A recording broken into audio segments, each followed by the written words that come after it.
Unahin niya talaga. Pison, pison.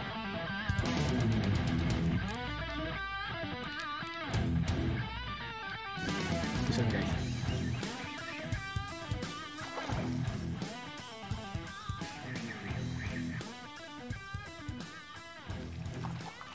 Pangatlo na guys, pangatlo. Puro banak.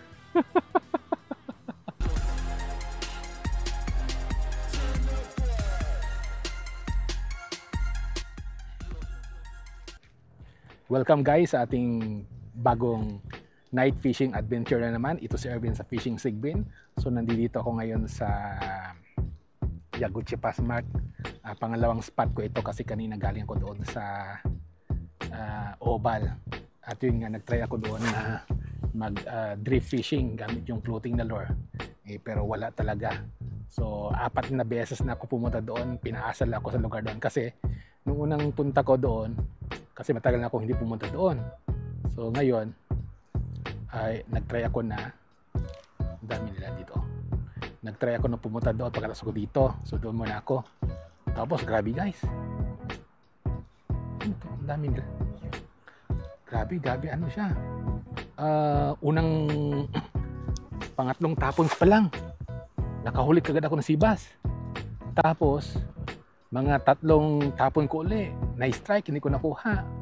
Tapos siguro after mga 10 minutes nag-cast uli ako, may sibas na naman, kaso lang binibidyohan ko, hindi ko nakuha. Pero na ano yun, na-unhook kasi malapit na siya kaya alam kong sibas. So yun, so ngayon 3 beses ako doon, gabi-gabi ako doon, ano ako doon. So binalikan ko, ay nako, talagang wala. So ganun talaga, hindi naman yan permanente. So actually lesson learned sa akin na although yung spot natin ay hindi static yung spot natin, ano yun, nagbabago-bago, dynamic siya, nagbago-bago. Kaya minsan yung spot natin walang laman, minsan meron, kasi hindi naman nagsistay doon ng isda. Kung saan yung bait fish niya, siyempre na, ay, ano, nasabit na ako, pison. Yeah. Pison.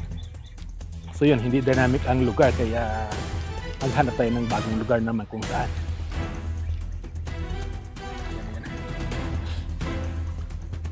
Pangatlo na guys, pangatlo. Puro banak. Pangatlo.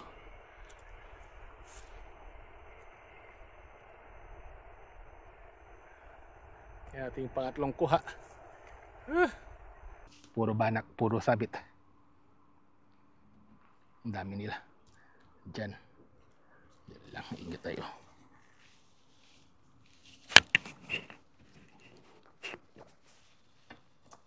Diyan lang, relax ka lang. Ito, matatanggal yan. Ayan. Tapos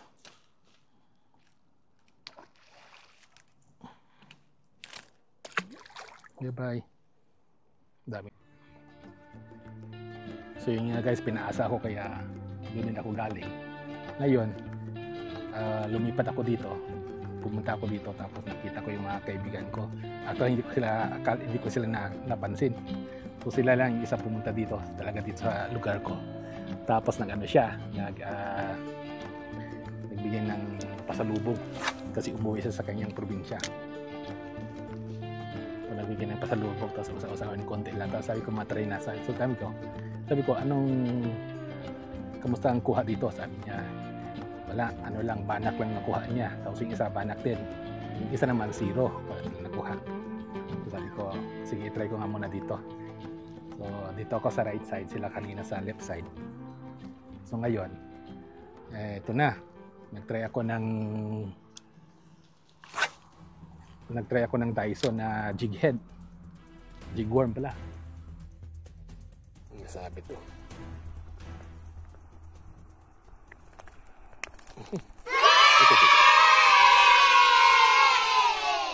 Dito muna tayo guys. Vibration. Naraji. Mag-leaf and pull lang tayo. Kasi masyadong malakas yung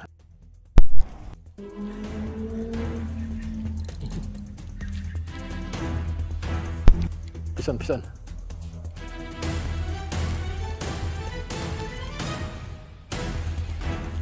Fish on guys.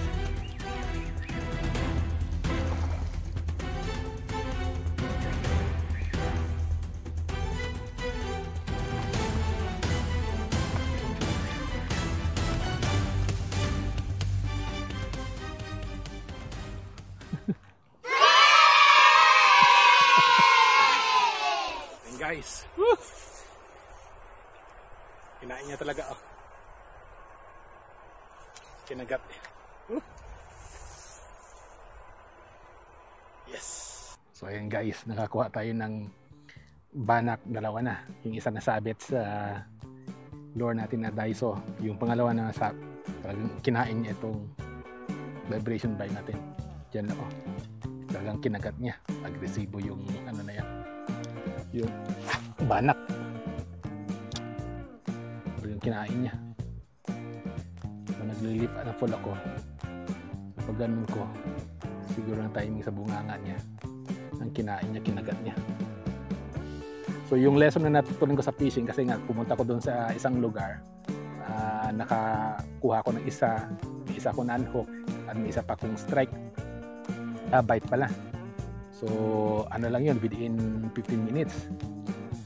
So, sabi ko, aba, okay doon ah. So, yun, nag-try uli ako doon. Binalikan ko, pinaasal ako. Tapos, binalikan ko the next day, pangalawang gabi. Wala din, pinaasa ko, pangatlong gabi. Wala din, pinaasa ko. Pang-apat na gabi ngayon, wala din, pinaasa ko. Kaya sabi ko, wala talaga. Which is, ang lesson sa akin yan is, yun nga, hindi naman kasi static yung lugar natin, dynamic yung fishing spot natin. Kaya sabi iba, wala daw naman yung mga spot nila kasi depende yon sa oras at araw yung timing natin. At kahit nga maganda yung timing natin kasi yung score doon sa spot na yon ay 3 out of 4. May ano siya, may bend kasi yun, so river bend, so may structure, may tetra. Tapos yung pangalawang system natin is may current, mayroong current. Pangatlo is yung bait, may bait fish. So yung ano, yung ang wala lang doon is yung sea bass. So yun yung ano, yun yung ano kategory niya, pero 3 out of 4 malaki na yun kasi usually pag 3 yun yung ano, magandang spot na yun. Pag siyempre pag may nakita ka nandoon yung target fish mo, 4 out of 4 mas maganda pa. So yun, so dynamic yung lugar natin kasi maaaring nandoon nga yung bait fish nila, kaso meron din silang hinahanap na umaga pa nandoon sa ibang lugar kasi may tinatarget din sila doon. Nandoon din yung mga bait fish sa kabilang lugar. O kaya naman ay ayaw nila dyan ngayon kasi nga ano, maraming mga predators, takot sila. So kaya wala, so negative. Pero pag binalikan natin, malalaman natin na may laman pala yung spot natin. Minsan may laman, minsan naman wala. Kasi nga basta hindi static yung lugar natin, kundi napaka-dynamic ng lugar natin. Dito naman tayo guys, Jollibee Mini.